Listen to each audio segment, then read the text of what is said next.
আপনার গরু পাচার থেকে শুরু করে সমস্ত চোর ডাকাত গুন্ডা বদমাইশরা দেশের মাটিতে টিকে আছে। কিন্তু বর্তমান বিশ্বের সবথেকে আল্লাহ সুবহানাহু ওয়া তাআলার আবিষ্কার সৃষ্টি, আমি তো মনে করি আশ্চর্যজনক সৃষ্টি, এর নাম কি বলুন তো?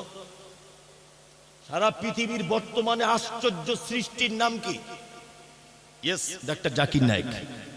পৃথিবীর একটা আশ্চর্য সৃষ্টি এটা, আল্লাহ সুবহানাহু ওয়া তাআলা। ডাক্তার জাকির নায়েক, এই লোকটাকে দেশ ছেড়ে চলে যেতে হলো কেন? চোরেরা আছে, গুন্ডারা আছে, গরু পাচারকারীরা আছে, ব্যাংকের টাকা চুরি করে নিয়েছে, তারা এদেশে আছে। জাকির নায়েক কেন ছেড়ে চলে গেল? কি দোষ করলো? দোষ এক জায়গাতে, কি? আমেরিকার মাটিতে জীবনে কোনোদিন আজান হতো না। শিকাগো শহর আমেরিকার সব থেকে বড় শহর, মসজিদ ছিল না। সাংবাদিকরা জিজ্ঞাসা করছে, হঠাৎ শিকাগো শহরে বোরখা পরে কিছু মেয়ে ঘুরছে দল বেঁধে। জিজ্ঞাসা করছে, আপনারা হঠাৎ বোরখা পরা ধরলেন কেন? আপনারা তো পতিতালয়ে রাত্রের বেলা মদ পান করে ড্যান্স করতেন উলঙ্গ হয়ে, আপনাদের কেন বোরখা পরলেন? তখন সাংবাদিকদের সামনে বলছে, ইন্ডিয়ার ডাক্তার জাকির নায়েকের বক্তব্য শুনে ইসলাম গ্রহণ করেছি। ওই কারণে এখন দেশের সরকার, আমাদের দেশের সরকার বুঝতে পারছে, তাই তো ওর বক্তব্য শুনে যদি আমেরিকার শিকাগো শহরের নারীরা যদি ইসলাম কবুল করে, তাহলে আমরা যে হিন্দু রাষ্ট্র ঘোষণা করব বলছি, তাহলে তো স্বপ্ন পূরণ আর হবে না। বোম্বের মাটিতে যদি এরকম অজস্র প্রোগ্রাম ডাক্তার জাকির নায়েক যদি করে, হু হু করে মানুষ যদি ইসলাম গ্রহণ করে, যারা আল্লাহর রাস্তাতে শহীদ হয়েছে, চার সালেহীন সৎকর্মশীল যারা, এদের পুরস্কার ঘোষণা করেছে কে? কে? আল্লাহ। আল্লাহ আল্লাহ পুরস্কার ঘোষণা করে দিয়েছে এদেরকে আল্লাহ। এবার আপনাকে বলি, নবীদের পরে পরে তাহলে পুরস্কার প্রাপ্ত কারা?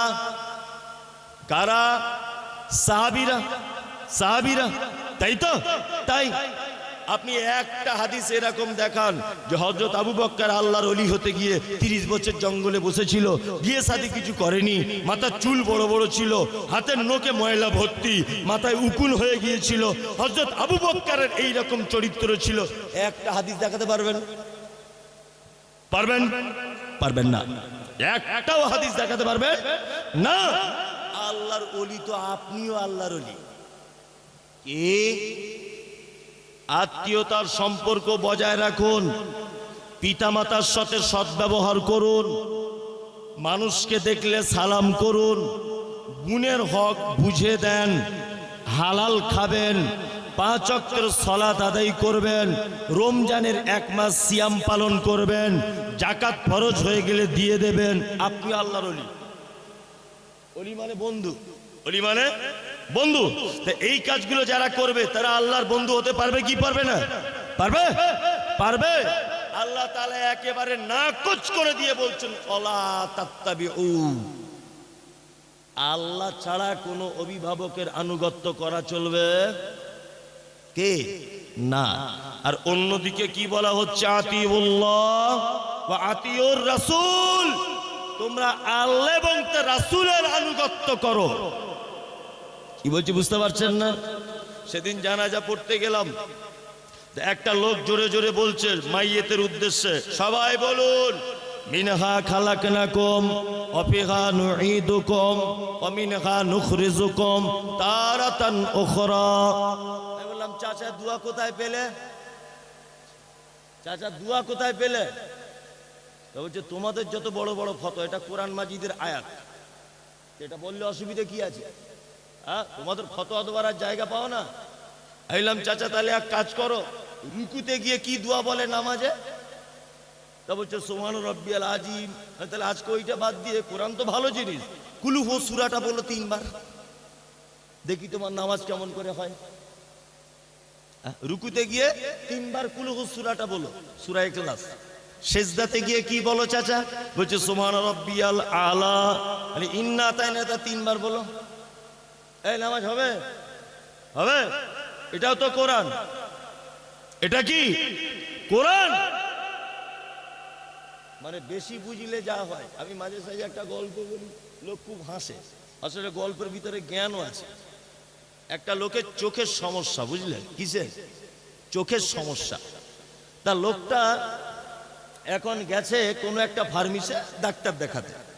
তা ডাক্তার বাবু দেখেছে, দেখার পরে একটা চশমা দিয়ে চোখে।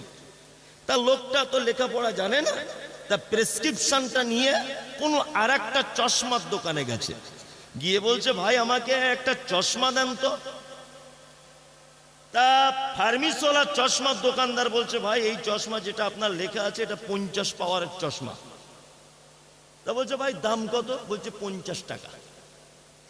লোকটা তখন রুগী, আর কি রুগী তখন পাকামু করে আবার দোকানদারকে বলছে 50 পাওয়ারের দাম যদি 50 টাকা হয়, 100 পাওয়ারের দাম কত ভাই? তা তখন ফার্মেসিওয়ালা বা চশমার দোকানদারওয়ালা বলছে 100 পাওয়ারের দামও 50 টাকা। বলছে ভাই তাহলে 150 পাওয়ারের? বলছে 150 পাওয়ারের দামও 50 টাকা। রুগী তখন বলছে তাহলে 150 পাওয়ারেরটাই দেন, কাজ বেশি হবে। ফালতু 50 টাকা আমি পাওয়ার বেশি কিনবো, আমি কেন ফালতু 50 পাওয়ারের কিনতে যাব? নিয়ে ও 150 পাওয়ারের চশমা পরে বাজার দিক দিয়ে হেঁটে হেঁটে বাড়ি আসছিল। আস্তে আস্তে দেখেছে বাজারে পুঁটি মাছগুলো কাতলা মাছের মতো বড়, সাইজ বড় হয়ে গেছে, বুঝলেন না? সাইজ বড়। ও এখন পুঁটি মাছগুলো কাতলা মাছ ভেবে কিনে নিয়ে চলে এসেছে। আমাদের উত্তর 24 পরগনা পুঁটি মাছ আমাদের ভাষাতে বলে চচ্চড়ি করে রান্না করে, আবার কোথাও বীরভূম বর্ধমানে দেখেছি টক দিয়ে রান্না করে, কেউ সাধারণত পেঁয়াজ আলু টালু দিয়ে একটু আর কি ভালো করে খায়, ঝাল টাল দিয়ে খায় না, খায়। পুঁটি মাছ কেউ যদি বলে দাকা পিস পিস পিস পিস করবো, সম্ভব নয়। লোকটা ভাত খেতে বসেছে, যখন চশমা খুলে ভাত খেতে বসেছে, তোর বউকে বলছে ওরে সাবিনা ভাত আন। তা ওর বউ পুঁটি মাছ যেমন রান্না করে তেমন রান্না করে বাটিতে করে দিয়েছে। ও খুব টেটিয়া মেজাজের লোক, মানে রাগী লোক। তখন বলছে এই বদমাইশ মেয়ে ছেলে, আমি যে কাতলা মাছ আনলাম ওটা তোর বাপের বাড়ি পাঠিয়ে দিয়ে পুঁটি মাছ রান্না করেছিস? হারামখোর বদমাইশ কোথাকারে, আন সে কাতলা মাছ আন। ওর বউ বলছে আমার মরা নানির কসম করে বলছি না, তুমি এই মাছই এনেছো। বলছে একদম মিথ্যা কথা বলবি না, তো চামড়া তুলে দেবো, কিন্তু সত্যি কথা বল, মাছ কি করলি? ওর বউ ভালো মেয়ে, বলছে আল্লাহর কসম, মায়ের কসম, নানির কসম, খালার কসম, আর সব কসম এক জায়গা করে দিয়েছে। আল্লাহ ছাড়া কারুর নামে কসম করা বৈধ নয়, জাস্ট গল্প বোঝানোর জন্য বলছি। এখন লোকটা সহ্য করতে না পেরে এক চড় মেরেছে বউটার কপালে। বউটা কাঁদতে কাঁদতে ঘরে ঢুকে গেছে। কি সর্বনাশ, কি সর্বনাশ।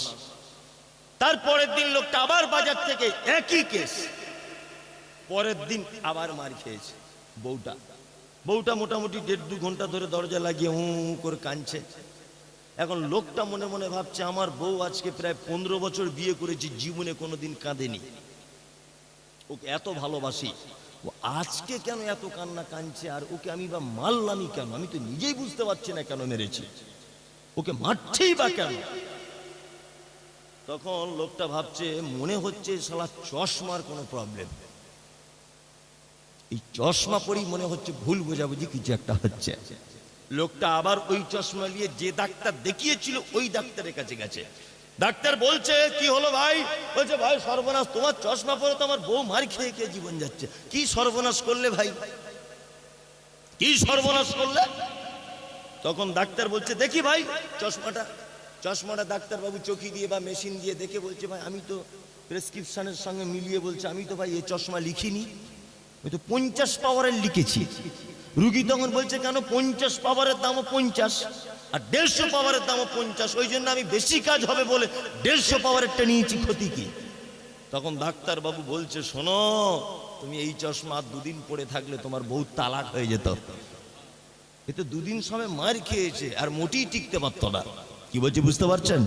তার মানে বোঝা যাচ্ছে যে আপনি যদি চিকিৎসকের উপরে কোনো জিনিস ভালো বুঝতে চান তাহলে রুগী বাঁচবে না।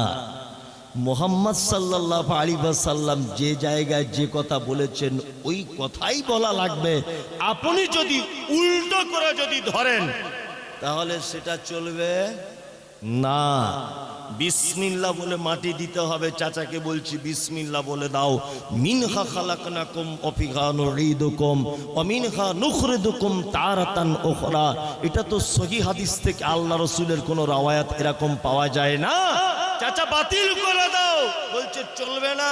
কোরআনে রয়েছে যে, কোরআনে রয়েছে যে বাতিল করা যাবে না।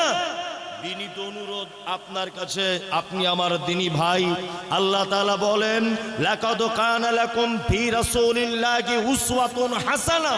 প্রত্যেক মানুষের জীবনের উত্তম আদর্শ কে? কে?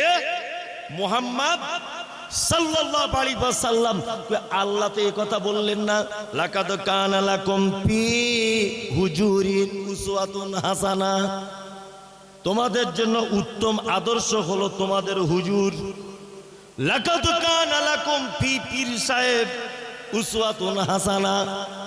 তোমাদের জীবনের সমস্ত রকমের ব্যাপারে নমুনা তোমার পীর সাহেব। এ কথা আল্লাহ বলেছেন। আল্লাহ কি বলছেন? সমস্ত ব্যাপারের আদর্শ কে? মুহাম্মদ সাল্লাল্লাহু আলাইহি ওয়াসাল্লাম। ও মুহাম্মদ সাল্লাল্লাহু আলাইহি ওয়াসাল্লামকে বাদ দিয়ে বলছে ফতোয়ায়ে আলমগীরিতে লেখা আছে। গাধার বেটা গাধা, তুমি কোরআন বুঝো? হ্যাঁ, কোরআন বুঝো তুমি? আল্লাহ আকবার। আল্লাহ জাতিকে তুমি হেফাজত করো, বলুন আমিন আমিন।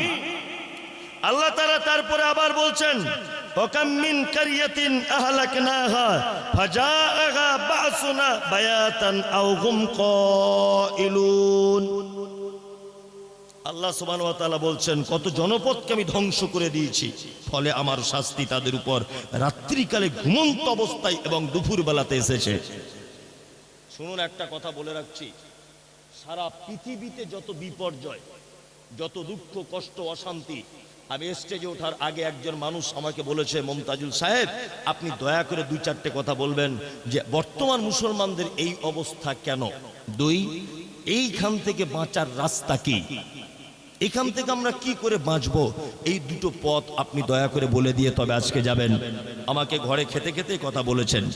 আপনাকে এবার একটা কথা বলছি, আল্লাহ তাআলা বলছেন অনেক জনপদকে, অনেক গোষ্ঠীকে, অনেক মানুষকে আমি ধ্বংস করে দিয়েছি, আমার বিপদ এসেছে তাদের উপরে রাতে ঘুমন্ত অবস্থায় এবং দুপুর বেলাতে অনেক সময় বিপদ এসেছে, একটি মাত্র কারণ যে তারা আমার রাসূলদেরকে অপমান করেছে। তাই আজকে সারা ভারতবর্ষের মাটিতে যত মুসলিমদের উপরে নির্যাতনের স্কিম রুলার চলছে, এর পিছনে সব থেকে বড় দায়ী হচ্ছে বেদাতি হুজুরেরা।